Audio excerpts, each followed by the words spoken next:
स्वागत है आपका मेरे चैनल कहानियाँ @SK में। आज मैं आपको एक वृद्ध भिखारी की कहानी सुनाने जा रही हूँ।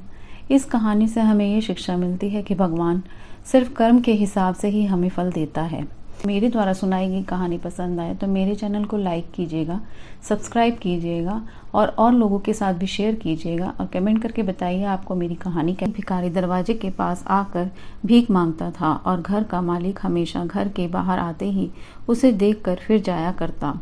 कई बार उस गालियां भी बकता। वो कहता, तू जिंदा ही क्यों है? पूरी जिंदगी ऐसे ही भीख मांगेगा क्या? धरती का बोझ क्यों बना बैठा है? और कभी कभी उस भिखारी को गुस्से में वह धक्का भी दिया। इतना सब कुछ हो जाने के बावजूद भिखारी के मुंह से सिर्फ यही निकलता, भगवान तुम्हारे पापों को माफ करे। एक बार सेठ को धंधे में बड़ा नुकसान होने की खबर मिली। सेठ बहुत परेशान था कि तभी उसके दरवाजे पर वही भिखारी आया। गुस्से में अपना आपा खोते हुए सेठ ने उस भिखारी को लाठी मार दी। लाठी लगने के कारण भिखारी का सर फट गया और उसके सर से खून बहने लगा। फिर भी दर्द में कराहते हुए भिखारी ने इतना ही कहा, भगवान तुम्हारे पापों को। भिखारी वहां से चला गया। सेठ सोच में पड़ गया। भिखारी को लाठी मारी, फिर भी उसने सिर्फ प्रार्थना की। सेठ का गुस्सा शांत हुआ, सेठ का मन शांत हुआ। भिखारी का रहस्य जानने के लिए सेठ ने भिखारी का पीछा करना शुरू कर दिया।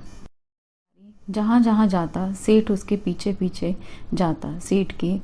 सेठ ने देखा कि कोई उसको खाना देता है तो कोई उसको मारता है, कोई अपमानित करता है तो कोई गाली देता है। लोग भिखारी के साथ चाहे जैसा व्यवहार करते, लेकिन भिखारी सबके लिए एक ही प्रार्थना करता, भगवान तुम्हारे पापों को माफ करे। रात होने को आई थी। भिखारी अपने घर जाने के लिए लौटा। वो अपने घर पहुंच गया, लेकिन सेठ अब भी उसका पीछा कर रहा था। टूटी हुई खाट पर एक बूढ़ी औरत लेटी हुई थी। काफी कमजोर और बीमार लग रही थी। वह भिखारी की पत्नी थी। उसने पति को वापस आते देखा तो वह खाट से उठ खड़ी हुई। पत्नी ने अपने पति के भीख वाले कटोरे में देखा, उसमें सिर्फ आधी बासी रोटी ही थी। उसे देखकर वह बोली, बस आज इतना ही मिला? और हाँ, आपके सिर से खून निकल रहा है, ये चोट कैसे लगी? बूढ़ा भिखारी बोला, आज बस इतना ही मिला, किसी ने कुछ नहीं दिया। सबने गालियां दी और एक लाठी फेंक कर इसलिए मेरा सर फट गया। गहरी ठंडी सांस लेकर बूढ़ा भिखारी फिर से बोला, यह मेरे ही पापों का फल है। तुम्हें याद है कुछ सालों पहले हम कितने अमीर थे? क्या कुछ नहीं था हमारे पास हर चीज जरूरत से ज्यादा थी, इसलिए हमने कभी किसी को दान नहीं दिया। और उससे भी बुरा हमने उस अंधे भिखारी के साथ किया जो हमारे द्वार पर भीख मांगने आया करता था। बूढ़ी पत्नी की आंखों में आंसू आ गए। वह बोली, हाँ, हम उस बेचारे अंधे के साथ बहुत बुरा करते थे। उसका अपमान करते थे, उसे खाने के लिए रोटी की जगह कागज दिया करते थे, उसका मजाक उड़ाया करते थे और कभी कभी मारा भी करते थे। मैंने कभी उसको रास्ता नहीं दिखाया।